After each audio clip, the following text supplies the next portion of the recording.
So I'm on the couch last night. Getting ready to watch Monday Night Raw. And I'm watching Monday Night Raw, and I'm like, I don't even want to watch this. I just don't care. I don't care to tweet. I don't care to watch. I don't care to dissect. I don't want to bitch. I don't want to moan. I don't want to complain. So I'm going to be honest with you guys. I didn't watch Monday Night Raw until late last night. I watched Monday Night Raw on Rewind or on DVR. And it makes me wonder why I'm not watching Monday Night Raw like that every single week. It's far more enjoyable when I can skip 60% of the show and only watch the more entertaining parts of the show or interesting. Monday Night Raw last night was not entertaining. So what I did last night is I turned on AMC, the channel that is home to The Walking Dead, and I watched their new show called The Terror. It's written and directed by Ridley Scott, who did Alien 1 and Alien 2. Now, you're probably wondering, what's the difference between The Terror and Monday Night Raw? Not much, because Monday Night Raw is The Terror. Monday Night Raw is the terror in our lives every single Monday. But I watched this show instead of Monday Night Raw, and then after that was over, I went back and watched Monday Night Raw on DVR. But this show was awesome, by the way. You guys got to watch this show. It's about a group of British Royal Navy who are looking for the Northwest Passage, and they have some of the most technically sound ships at the time in the mid-1800s. And they get stuck in massive blocks of ice. Their ships cannot move. They're fighting for survival with the cold, with themselves, with, shortage of food. And some other mysterious being that's out there in the Northwest Passage. They're wondering if it's a polar bear. They're wondering what's killing their crew. And it's just a very, very fascinating story. And I love that type of stuff. So I've been watching that. Yesterday was the season premiere, and I highly recommend it. But there is no difference between Monday Night Raw and The Terror. There is not. But Monday Night Raw, it did nothing to get me excited about WrestleMania. It's like WWE put Monday Night Raw on last night just for the sake of putting Monday Night Raw on. They didn't get me excited about anything for these matches. In fact, they're doing more to take my interest away from these matches than anything.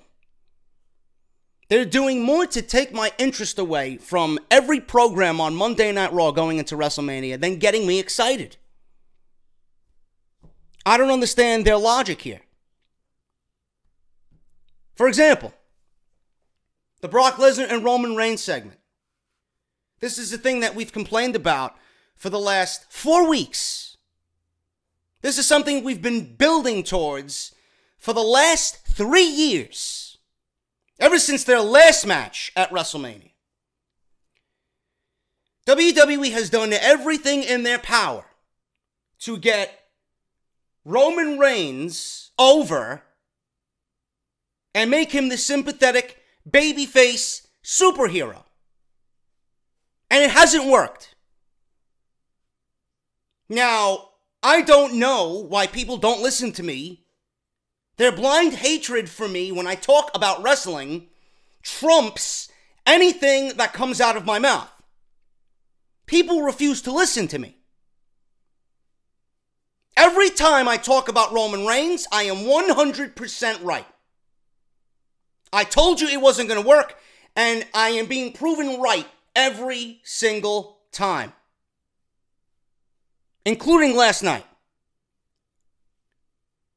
Roman Reigns is not a babyface, quote unquote.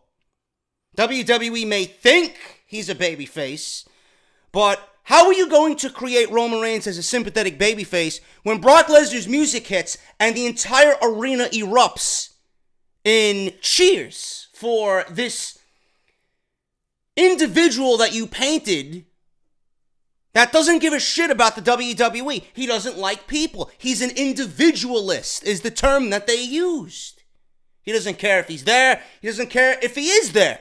He doesn't care about the Universal Championship. He doesn't care about WrestleMania. And he doesn't care about you. So then why was Cleveland cheering Brock Lesnar last night? I said it, and I'm going to say it again. The closer we get to WrestleMania, whatever they're doing with Roman Reigns will become an evident failure. Their work, their overly pathetic stance on Roman Reigns, the plunger down the throat, it ain't gonna work. And I told you it wasn't gonna work. Clearly shown last night. No matter how Paul Heyman wants to build Roman Reigns up, Samoan badass, he was bred for this. He was trained by his family. He was trained to fight. Then they want to lift the suspension yesterday. They want to lift his suspension last night. Then they want to tell the story of, well, Brock Lesnar is here, but where's Roman Reigns? It's like they're going back on the story, you know? They tried their best with the beatdown last week, and it wasn't people being sympathetic for Roman Reigns. I thought it was going to be working in that way, but it wasn't. It was more shock and awe than anything. And the more Brock Lesnar came out to destroy Roman Reigns, the more that Brock Lesnar was going to get cheered. Because more times than not, people are going to want to see carnage than some sympathetic babyface who can't fight back, especially if it's Roman Reigns. So they did the same thing last night. Why wasn't Cleveland showing Roman Reigns any sympathy, but Dallas showed Roman Reigns sympathy? You see how off these people are? You see how WWE is trying to paint a picture and nobody really gives a shit? Nobody cares. Nobody cares. The only thing that I seen last night is WWE painting Roman Reigns now not as the sympathetic babyface. It's well beyond that now. It's well beyond Roman Reigns being the conquering hero. It's well beyond Roman Reigns calling out Brock Lesnar for not being on the show. Because he's on the show last night. He's going to be on the go-home show. So what is there for Roman Reigns to complain about? There's nothing for Roman Reigns to complain about. What WWE is doing now is reaching down at the bottom of the cookie jar looking for a cookie when there's nothing in there but fucking crumbs. That's exactly what they did last night. Roman Reigns got his ass kicked last night. Again and again and again. What do you think they're going to do going into WrestleMania? Roman Reigns was suspended. Roman Reigns was arrested. Roman Reigns was this. Roman Reigns was that. Painting Lesnar as the champion who doesn't give a shit about being there or being in the main event of WrestleMania. Now what do they got? They got Roman Reigns laying on his back with his ass kicked the last 2 weeks. More than likely it's going to happen again because they have no other story here. Roman Reigns going into this match with Brock Lesnar is the most unbelievable opponent that Brock Lesnar could ever face in this type of match. It's not going to work. So what WWE is doing now is they're painting the picture of Roman Reigns being the battered and wounded war dog. And he's going to be limping into WrestleMania. And Brock Lesnar is going to beat the shit out of him at WrestleMania. And all of a sudden, he's going to pull out his magic wand. And he's going to lick his wounds. And he's going to end up beating Brock Lesnar when all the odds are against him. And that is going to make for a pathetic ending to their match. Because I will never, will not believe Roman Reigns is a legitimate threat to Brock Lesnar. If Samoa Joe was not a threat, if Braun Strowman wasn't a threat, then Roman Reigns is not even in the fucking same area code. Give me a break. The only thing I will say positive about Roman Reigns is the guy could take a fucking beating. The only positive I will say about that segment last night is that their match might end up being a physical masterpiece. Roman Reigns knows how to take a beating. Brock Lesnar knows how to give a beating. But the ending is so predictable, and the ending is so clear as day, that it makes for a pathetic situation. The match might end up being better than their last match if they give them some creative behind it. If they give them some time to tell a proper story, it might end up being a great match. But the ending is what's going to kill it. The ending is what's going to kill it. I don't want to see Roman Reigns, the battered and beaten fucking dog, going into a fight with Brock Lesnar, who, according to Michael Cole, is the most dominating force in the history of the WWE. Now, it's not a story I want to see, because it's not believable. It's not believable. And no matter what these people do, no matter what they say, I am not going to believe it. Everything you've done up until this point, I don't believe. Everything you've done up until this point doesn't work. It will not work. Because you're telling the story with the wrong character. It's moving away from its original plan, and it's making the outcome that much more pathetic. Give me a break, people. Open your eyes. Open your eyes. Nia Jax and Alexa Bliss. I don't want to spend too much time on this Mean Girls bullshit. You know, it's like the drama that you've seen in Bayside High with Zach and Kelly. You know, or if there's a fight between Lisa Turtle and Kelly Kapowski. You know, give me a fucking break here. How is this more entertaining than Sasha Banks and Bayley? Alexa Bliss and Nia Jax proved to you last night that their match is nothing more than a pre-show match. Last night was the definitive factor that Nia Jax and Alexa Bliss is destined, or should be destined, for the pre-show. This Mean Girls high school drama bullshit, this Total Divas bullshit, belongs nowhere near the main card of WrestleMania. And let me tell you something, Miss Nia, because you want to take after the Usos, and you want to take after Roman Reigns by throwing the word bitch around. Listen, you throwing the word bitch around is not going to repair an already dead feud. I'm sorry. It's not going to make me care because you're throwing curse words around. It's not going to make me care that, you know, Alexa Bliss is a conniving, sniveling bitch, and she deserves what's coming to her. You know, this high school, you know, I'm bigger than you, but you're the high school bully.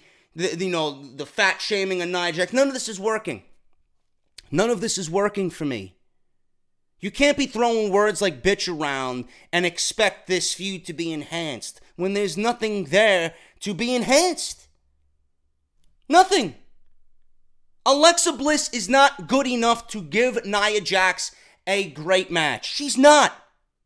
She's not. Nia Jax couldn't even have a good match with Mickie James on Monday Night Raw last night. You expect Alexa Bliss to have a good match with Nia Jax in front of 80,000 people?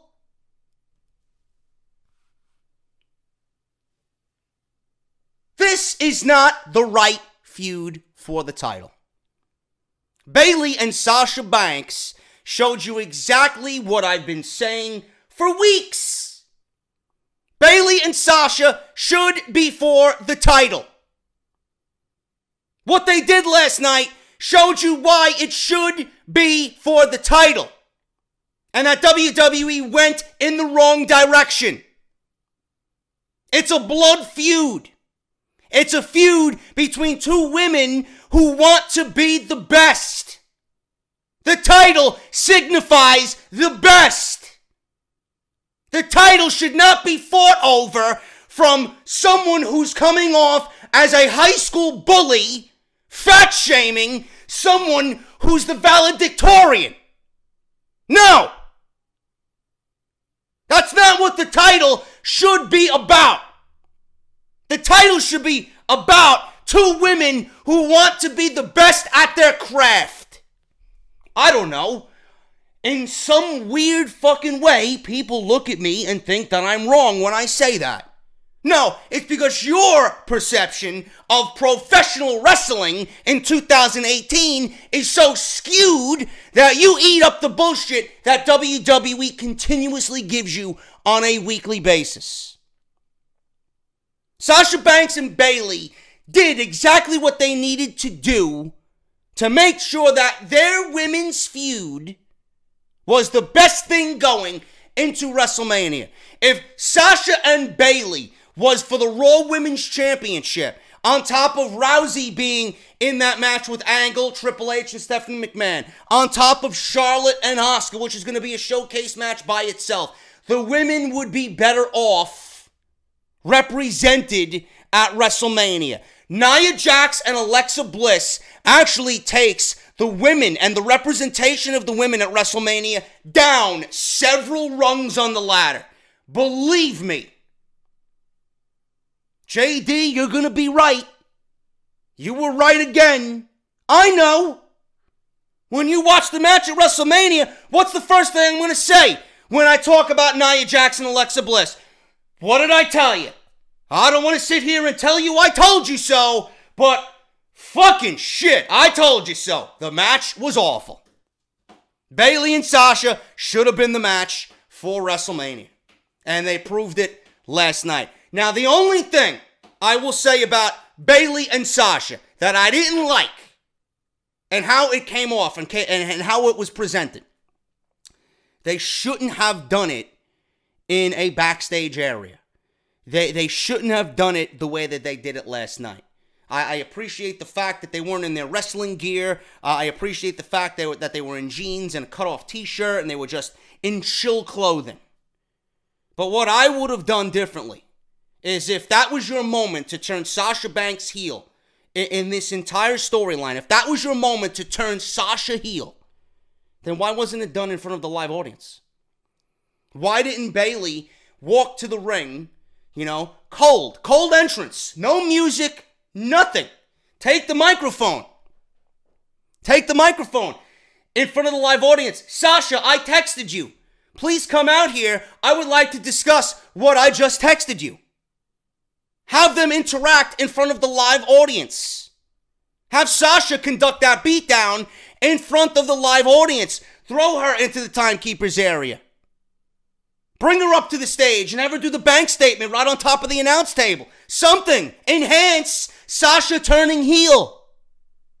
It's great to see them battling in the back and getting thrown into lockers and then having the referees break it up. The fact that they want each other so badly and want to beat the shit out of each other so badly at this point is great television. But if you wanted Sasha to really be Sasha, then it should have been done in front of the live audience. That's what that feud needed. That extra kick in the ass. And WWE didn't do it. Now, I don't mind if the Women's Battle Royal, which I'll talk about in a second, I don't mind if the Women's Battle Royal is happening and the main story is Sasha and Bayley.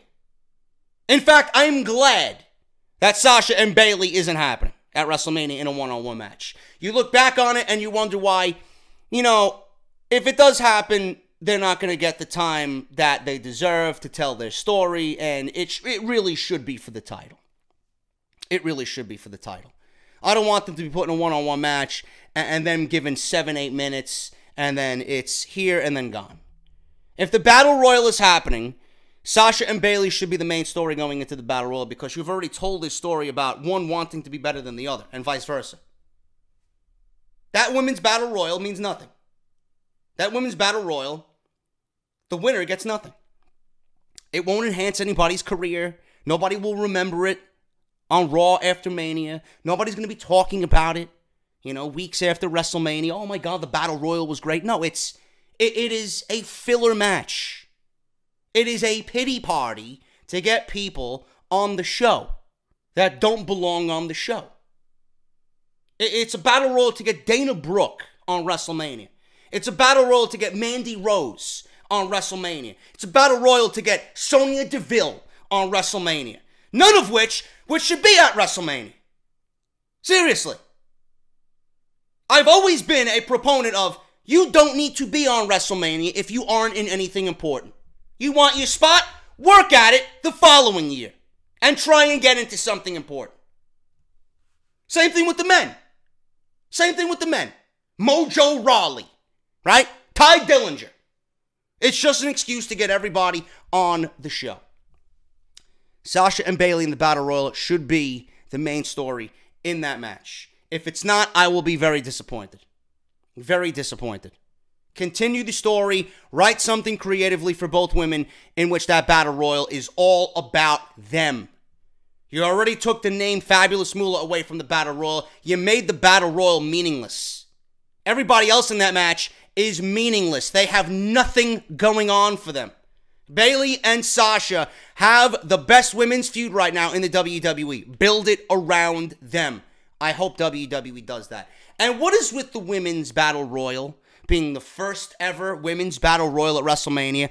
Wasn't there a Battle Royal several years ago in which Santino Marella dressed up as drag or in drag to win a women's Battle Royal? Or am I supposed to believe that WWE just somehow wrote that from the history books?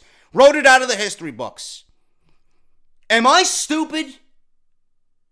And are we dumb as fans? Do you honestly believe we're that stupid? Come on now.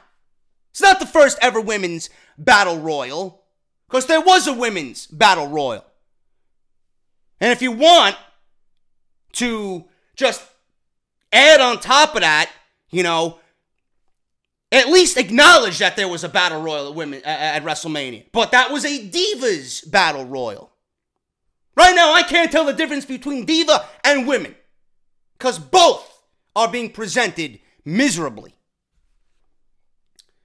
Speaking of the Battle Royal, again, I just want to make a side note here. WWE likes to embellish. Well, the Andre the Giant Memorial Battle Royal is going to enhance someone's career. When has it ever enhanced anybody's career? Are you kidding me? The winner of that Battle Royal gets to carry around a trophy looking like a dumbass for the next 3 months. And then WWE seemingly will forget about it. It's not going to do anything for anybody. The Stephanie McMahon and Triple H promo from Monday Night Raw last night. This was absolutely one of the most cringeworthy things I have ever seen. Ever seen. Now, I'm not saying that it was bad. The way that it was presented was just absolutely ridiculous. It was ridiculous. And this is one of the few things from last night I actually want to replay for you. And then we're going to get into the Ronda Rousey debacle last night. But this kickstarted this entire segment. Triple H and Stephanie McMahon being shown training for WrestleMania, which I always like to see. But the dialogue in this promo made me, this was like a comedic fucking skit. It was like Comedy Hour on Monday Night Raw last night. Listen to the verbiage, listen to the script that Triple H and Stephanie McMahon regurgitate back to whomever's sitting behind the camera. Listen to this shit. We're going to dissect it piece by piece. What a defining moment for Monday Night Raw tonight, the signing of Ronda Rousey. This is a monumental acquisition for WWE. All three of these individuals should be extremely proud to add someone the caliber of Ronda Rousey to the Monday Night Raw roster. It's unfortunate because it's all about ego. With within 26 seconds, it's all about ego. It's all about ego for Ronda Rousey. That's what he says. That's what Triple H says. He says it's all about ego. Meanwhile, you look to your left and your wife is sitting there, and your wife is Stephanie McMahon. It's all about ego? Oh my God, man. From that 26 seconds already, you know that this promo is going to be a disaster. A disaster. Ronda just had to come in and do her job. Kurt had to just let her come in and do it. Everything would have been wonderful. They couldn't wait to have you here because they wanted to manipulate you. Well, Ronda Rousey is by far the single biggest signing that WWE has ever had. Didn't you? Yes, that I agree with. Ronda Rousey, it may not show it now, but Ronda Rousey is going to be the biggest signing that WWE's ever had because of the mainstream attention she will be grabbing for WWE. And it's only going to get better as the weeks and the months go on, leading into next year's WrestleMania, which I do believe, and I'm predicting right now, Rousey will be in the main event of WrestleMania 35. Guarantee it. You say earlier, 3 years in the making, and now we own the bitch? Hey. Quite frankly, I don't know what got into Kurt Angle. Because Kurt Angle's an idiot. That's why we're here. Because Kurt Angle is an idiot. She put Triple H through a table. Ronda needs it to be just about her, and Kurt wants it to be about him. This is the WWE. It's not judo, not MMA. This is our world. We write the rules. We make the rules. We write the rules. We make the rules. That's not even the worst of what she said. Sometimes you just have to show them who's boss. Yeah, too bad that you're the daughter of Vince McMahon and you don't have 1/10 of his charisma. So they're trying to recreate, the I'm your boss and I own you storyline that Vince and Stone Cold did with Stephanie and Ronda. And Ronda is no way a Stone Cold, and Stephanie is no way a Vince McMahon.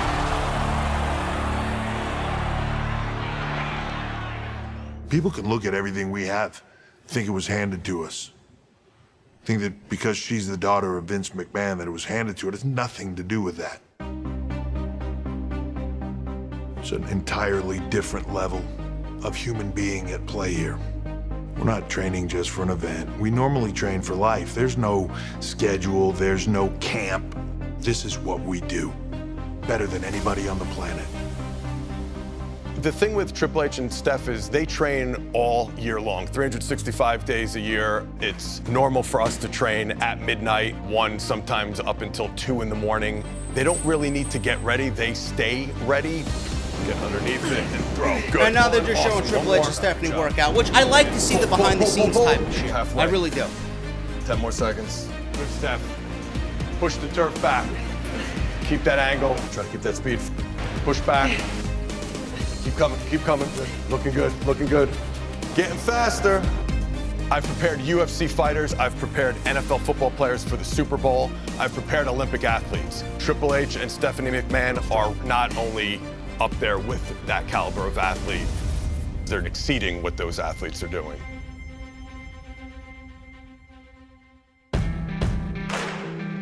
People might say, well, Ronda Rousey, she's one of the world's greatest athletes. How are you going to beat her? Well, did you watch her interview that she did last week? Because I did. What I saw was someone who's vulnerable. What I saw was someone who's entering a world she knows nothing about. It doesn't matter if she doesn't know about the world that she's entering. She's Ronda fucking Rousey. Like, how could I believe Stephanie McMahon and what she says there, and Ronda Rousey is the woman, the opposing woman that's going to be staring her down at WrestleMania? Why would anybody believe anything that Stephanie McMahon is saying here? It's so stupid. It's so stupid. Nothing that they could script would make me believe. And it gets worse, believe me, it gets worse. We have a completely different set of rules in our ring. She has not had one match. I grew up in a WWE ring. It is my ring. I own that ring.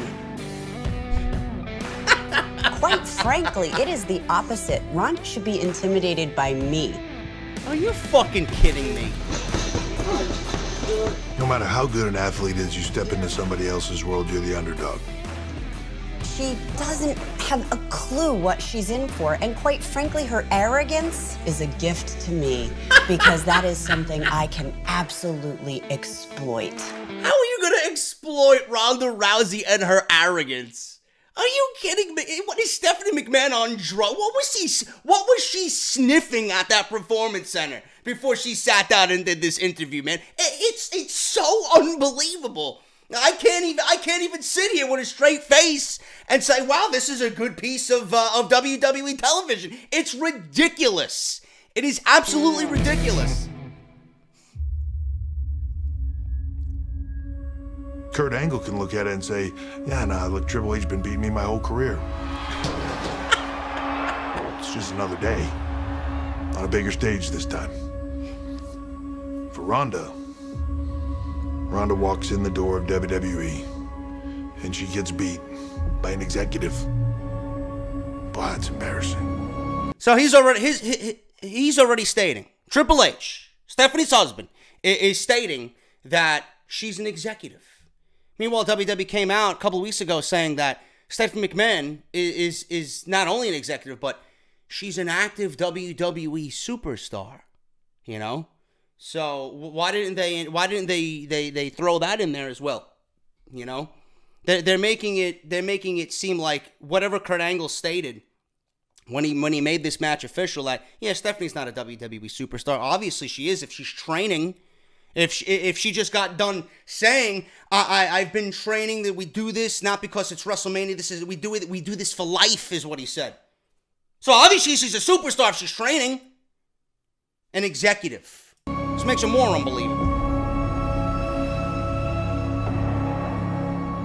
The odds are completely stacked against her.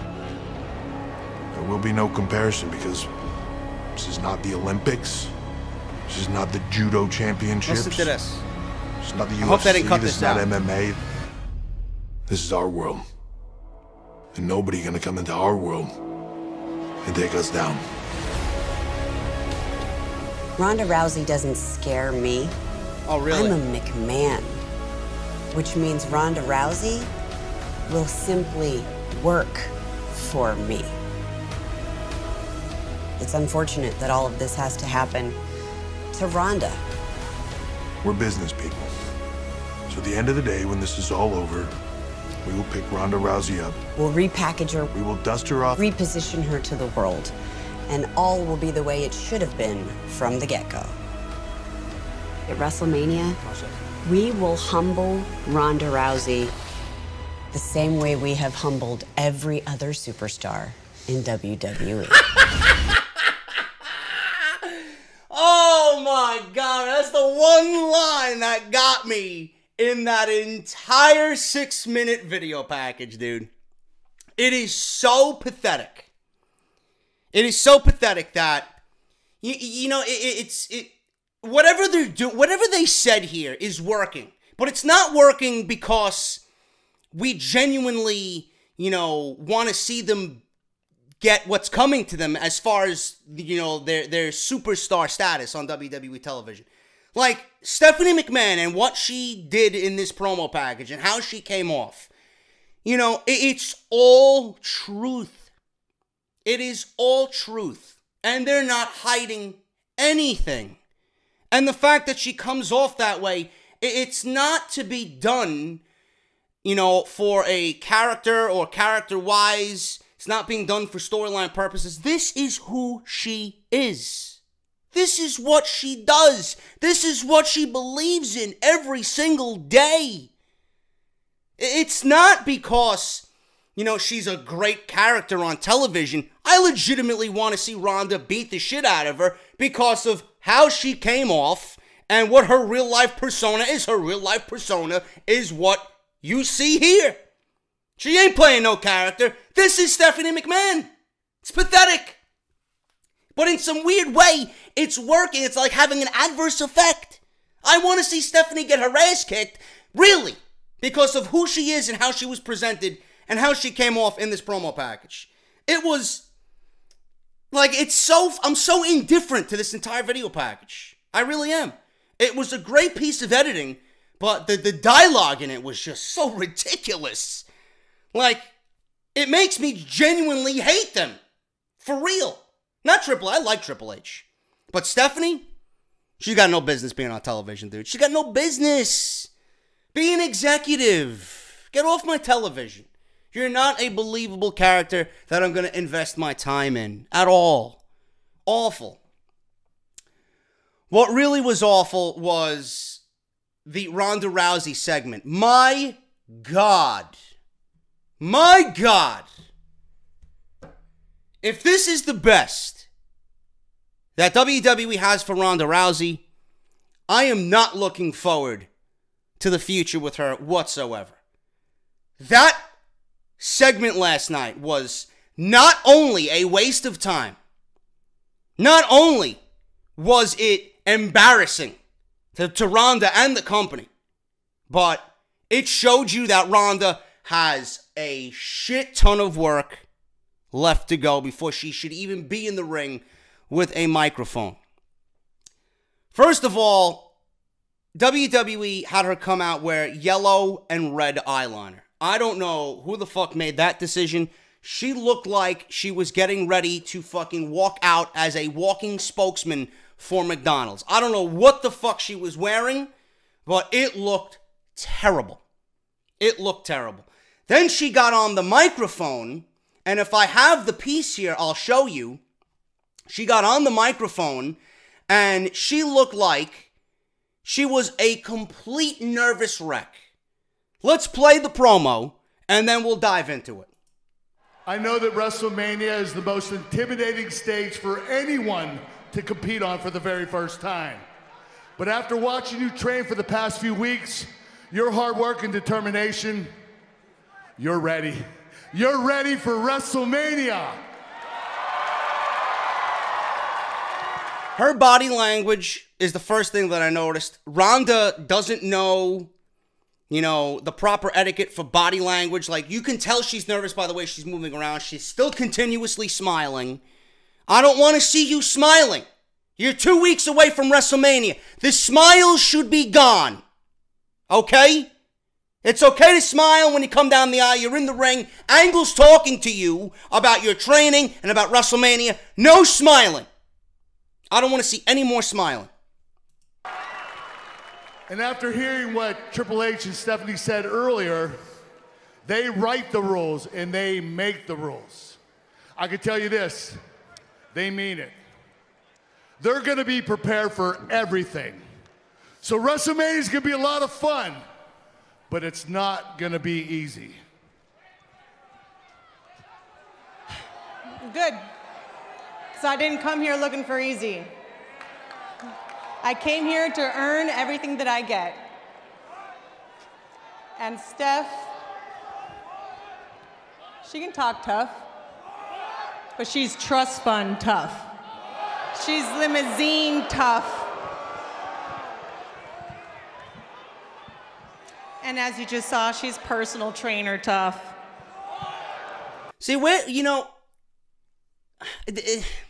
you see glimpses of good in Rousey when she's speaking, but you can tell, like, she doesn't know how to hold a microphone. You can tell she's nervous in the way she talks. She doesn't, it's always say a few words, stop, think about what you have to say, continue. It's not a good promo. It's not a good promo whatsoever, and you can tell she is incredibly nervous, even still. And she's going to get everything that she deserves, which is me ripping her arm out of its socket. You know, the one thing that will sabotage you in the WWE is not having friends.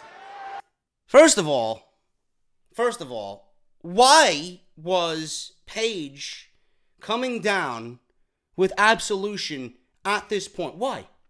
Did we really need to feature them on the show? Why couldn't we just have Ronda Rousey explain that, that she's going to rip Stephanie McMahon's arm out of its socket? I don't understand what Absolution had anything to do with this situation. In fact, they made this segment one of the worst segments of the entire year on Monday Night Raw. First of all, I don't even give a shit about Paige. Why does she have a microphone? Baby girl.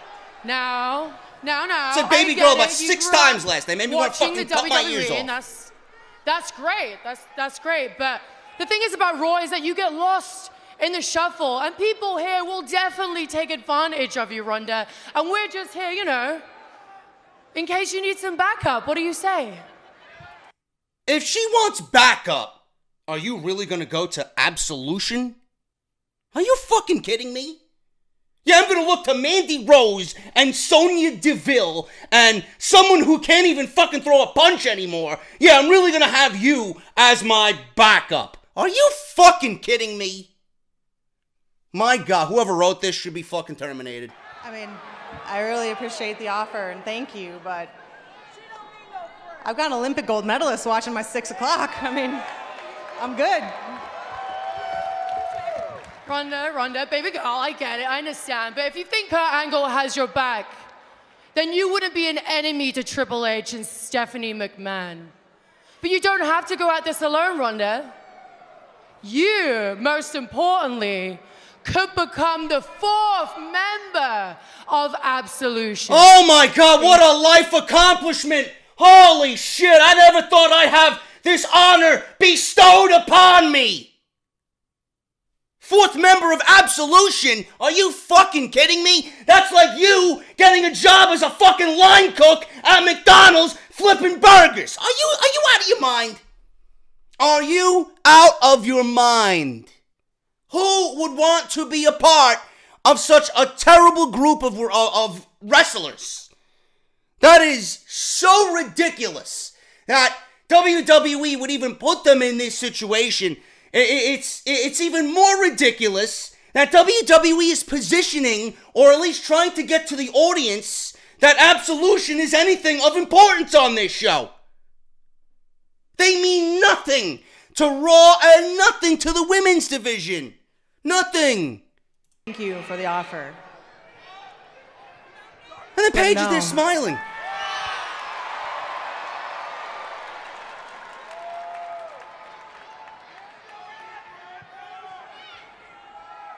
I mean, I understand you just made your choice, Ronda. Unfortunately, it's not a good one. So you could have had some best friend in us, baby girl, but unfortunately, you just made some worst enemies. Oh yeah, I'm terrified. I'm terrified of the Eva Marie clone 2.0 and the fake MMA fighter. Oh, and this was terrible. If you guys watched this last night, I swear to God, you know what I'm talking about. Mandy Rose goes to throw a punch, and Angle intercepts. She goes to throw a punch at Ronda Rousey, Angle intercepts. Then Sonya Deville comes from the other side of Ronda, and she does, like she pats her on the shoulder for a job well done. And then she gets clothesline. taking out Sonya Deville. I'm like, what am I watching Angle here? tried to play peacekeeper, and Deville paid for it as she went for the sneak attack. And then Ronda goes to Mandy Rose. She throws a kick. And then she tosses Mandy Rose on top of Sonya Deville, who was clearly out of position for that spot because she was supposed to throw Mandy Rose on top of Deville. Sonya Deville wasn't in the right spot when Mandy Rose was airborne. This was god-awful. God-awful. Now, the only thing that I can say that is a positive here is when Ronda gets into that Ronda mode. When Ronda gets angry. When Ronda is, you know, got the eyes and the face and the I'm gonna fucking rip the skin off your bone type look. That's the Ronda we need to see. Enough of the smiling. The smiling has to go. This is not a time to smile. Triple H and Stephanie McMahon just got through giving you 6 minutes of bullshit in a video package of them training and then putting you down. Then you're going to have Ronda Rousey come out after the fact and smile? Why would she be smiling after what they just said about her? Why aren't we seeing Ronda in Ronda mode for this entire segment? Paige shouldn't have even gotten a word off. If Mandy Rose and Sonya Deville got in the ring, I would have had Ronda broken 4 arms on Monday Night Raw. That is a terrible set. WWE is actually doing Ronda harm at this stage of the game than actually positioning Ronda as something special. Ronda is quickly becoming just a standard, WWE female performer with name recognition behind her. There's nothing right now that makes Ronda Rousey stand out. I would have never given her a microphone. I would have never given her this much time in the ring, and I would have saved Ronda mostly for WrestleMania. This is ridiculous. I wouldn't have Ronda said a goddamn word leading up to this match. Yet WWE is killing her mystique week by week by week. Absolutely god-awful television for WWE. I don't care. I don't care. And it's showing. It's showing. WWE is going to have a long year ahead of them if this is the way Ronda Rousey is going to be positioned on Monday Night Raw. The Miz and Finn Balor and Seth Rollins. I'm very indifferent to this Miz segment for the Intercontinental Championship. On one hand, I want to like it because it was somewhat entertaining. On one hand, I want to like it because it was just an old school dirty heel tactic by The Miz to get one over on Finn Balor and Seth Rollins. But in the end, all I seen was Finn Balor and Seth Rollins snickering like 2 bullies at the cafeteria table, picking on someone who's a little bit more popular than they are. That's all I seen. I feel like The Miz, first of all, enough of The Miz saying he's the greatest Intercontinental Champion of all time. Enough of The Miz saying, I'm going to be the longest reigning Intercontinental Champion of all time. No, you're not. No, you're not. Again, WWE rewriting history, combining his title reign and the amount of times he had the title and all the days that he's held the title with all 7 title reigns, they're making that out to be the longest reigning Intercontinental Champion of all time. No. You hold the title for 1 reign, and then you hold it for consecutive days.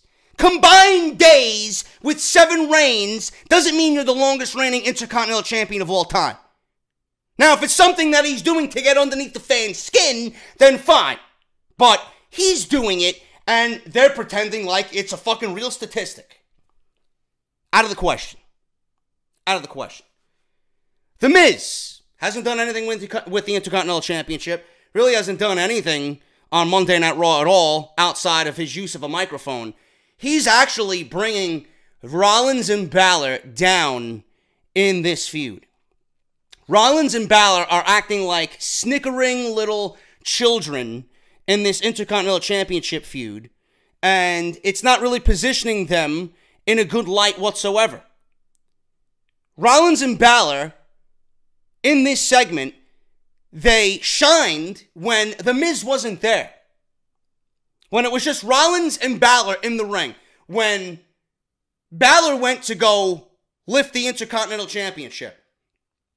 And when Rollins went to go lift the Intercontinental Championship, I seen the vast importance of what the title really means, because those guys and the presentation of them holding the title means so much more than The Miz holding the title. The visual of Balor and Rollins holding the Intercontinental Championship over The Miz meant so much more to me. Can you imagine? And I seen it. I seen glimpses of it. I hate that WWE has Finn Balor come out smiling and joking and laughing. I fucking hate it. It is so not what I want to see. When Balor had one brief moment in this segment last night where he went to go pick up that Intercontinental Championship after laying Rollins out, you seen the fucking anger on his face. Can you imagine what this feud would be if Balor was a heel and Rollins was a babyface? That would have been the quintessential, grade A, Intercontinental Championship feud. Right there. The Miz not even needed. The Miz is not even needed. All this segment did last night was make Rollins and Balor look less than The Miz. It's not really focusing on the Intercontinental Championship with them snickering and them trying to get in between the Miz-tourage. Not what I want to see. And the only other thing that I could say here is that they're really positioning The Miz in this feud as kind of being the loser. They're kind of making it predictable that The Miz isn't going to walk out of WrestleMania with the Intercontinental Championship. And again, it became, when The Miz was out of the equation, it was all about the title. Balor held the title up. He saved Rollins from an attack. Rollins held the title up. Again, it's going back to what they started off with this story. Whatever I can do better. Or whatever you can do, I can do better type of deal with Rollins and Balor. I was very indifferent to it. I feel like The Miz did, a great old school baiting of the baby faces here. Very old school tactic by kind of rusing them in and pretending that there was issues with the Miz-tourage just to get the attack on Balor and Rollins. But in the end, it's not really doing anything for Balor and Rollins. I don't know. I'm not really interested. Listen, it's going to be a great match. I'm very much looking forward to what these guys are going to do in the ring. But as far as storyline goes, it seems like WWE is completely clueless on how to build the majority of their programs on Monday Night Raw for WrestleMania. Braun Strowman and his tag team partner. I'm hearing a lot of rumblings that people think it's going to be Kurt Hawkins. People think it's going to be James Ellsworth. Why would Braun Strowman willingly go out and get either of these guys to be his tag team partner? What sense would that make? Does Braun Strowman really want to do all the work for himself? Is that the type of guy Braun Strowman is? I'm going to do everything by myself. I'm going to win the tag team titles, and I'm going to defend the tag team titles all by myself. Is that logical? Is that a logical way for a human being to think? No. If I'm Braun Strowman, I'm going for the baddest motherfucker I can find on that roster. Who is it? Samoa Joe is the only one that makes sense to me. If Samoa Joe is cleared, Samoa Joe is your guy. Kurt Hawkins, he will do nothing with Kurt Hawkins. You might as well be fucking partnerless. Same thing with Ellsworth. Might as well be partnerless. Samoa Joe is the only one that makes sense. I hope it's not Elias, because we've seen Elias. And I just had a feeling that Elias is going to be placed in the Battle Royal. WWE didn't put him there yet, but he's still one of the many names rumored to be teaming with Braun Strowman. I hope that it's not Elias, because we've seen that pairing already, and we've seen them together. I don't want to see another oddball pairing on WWE television, like X-Pac or Kane and Daniel Bryan. I don't want no oddball pairing here, okay? I don't want to see Braun Strowman in no comedy shit. I want to see Braun Strowman doing what he does best, destruction. And destruction means getting Samoa Joe on your team and dominating that tag team division. I don't know what they're going to do, but hopefully it's, Samoa Joe coming out and getting a nice WrestleMania pop like he deserves. So hopefully we'll see that. Monday Night Raw in 2018 was main evented by... let me rephrase that. Monday Night Raw during WrestleMania season in 2018 was headlined by Kane versus John Cena. Kane versus John Cena. The match was pointless. The match did nothing for me. The match was boring. They tried to make it, no DQ because they pretty much had to. Not going to put Kane and John Cena in a one-on-one match and call it, yep, that's our main event on Monday Night Raw 2 weeks before WrestleMania. So WWE had to throw in the no disqualification stipulation. In the end, John Cena did what he had to do. He threw Kane through a table that was propped up in the corner. 1, 2, 3. John Cena then gets on the microphone and continues to berate The Undertaker. And it's the same shit that WWE's had John Cena say for the last 3 weeks. He is a coward. He only cares about himself. WWE teased The Undertaker. John Cena teased The Undertaker. During the match with Kane, he sat up, flat back on the mat. He sat up like The Undertaker rises up. He did the throat slash. He did the eyes behind his head type of deal. You know, John Cena's throwing, you know, everything he's got at The Undertaker to try and coerce him to come out of whatever retirement that he's in. And at this point, if WWE didn't give you The Undertaker this week, they're not going to give you The Undertaker next week because nobody's going to be watching Monday Night Raw next week with the NCAA Championship game next week. You're not going to bring The Undertaker back on a show that nobody's really going to watch live, and the basketball game is going to be the one thing that many people are going to want to watch next week. If they didn't bring him out this week, then you don't bring him out till WrestleMania. Simple as that. Now, I don't know how they go about it. I don't know how you make the match official. If WWE gets to WrestleMania and we don't see The Undertaker and we don't have an official graphic for this match, or if it's not officially mentioned that this match is taking place, they might do an angle at WrestleMania and have an impromptu match. That's the way I see it right now. Now, I don't know what version of The Undertaker we're going to get. I hope it's the American Badass. WWE is doing a great job at humanizing The Undertaker through John Cena. And I want to see The Undertaker humanized. Somewhat, after what we've seen last year. But John Cena is doing a great job selling this match on his own. Bray Wyatt did a great job at selling the match with The Undertaker at WrestleMania 31. All on his own. All we've seen was lightning and darkness and thunder. We're not even seeing that with John Cena. John Cena is selling this entire match on his own. Might be a little repetitive, but he's doing a great job. But I don't care to see Kane stick up for his big brother. I don't care to see that in 2018. At this point, I don't want to see The Undertaker. I don't want to see The Undertaker next week. John Cena gave it to The Undertaker. You got 1 week left to go. Yes or no? You better give me an answer next week. I hope that he doesn't. I hope that it drags on. The fact that WWE had John Cena go out there and pretty much lay down the law with The Undertaker. You got 1 week till WrestleMania. And I've been coming at you for the last 4 weeks. 1 week left over to give me an answer of yes or no. Do something. I hope The Undertaker doesn't come out. It is more intriguing for The Undertaker to remain silent than for The Undertaker to make this match official. It gives you another selling point into WrestleMania on top of everything else that, you know, we're interested in seeing at the show. Can you imagine this match is not made official going into WrestleMania? That's what I want to see. That's how you keep people interested in the storyline. That's what I want. I want The Undertaker to not say a goddamn word next week. I don't want to see him. I don't want to hear him. I don't want to hear any mention of him. Go into WrestleMania, dead silent. Silence speaks volumes. And silence is the most powerful thing that The Undertaker has in his arsenal right now against John Cena. Build off that. Build off the silence. Let's get creative, WWE. Give me something where The Undertaker says not one word and have him go into WrestleMania and John Cena still begging for a match in New Orleans. That's what I want to see.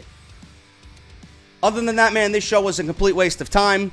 I don't really give a shit, but that is your Monday Night Raw review. The matches itself meant nothing last night. Nothing! And that's all I got for your Monday Night Raw review. I'm getting out of here, man. Thank you guys so much for the support. I'll be back tonight because I'm excited about Daniel Bryan and the follow-up to Daniel Bryan and his return to the WWE. We'll talk about that. Thank you guys so much. Hit that thumbs up, and I will see you guys tonight for SmackDown Live. Until then, have a great day, and I'll see you tonight for Daniel Bryan Week 2.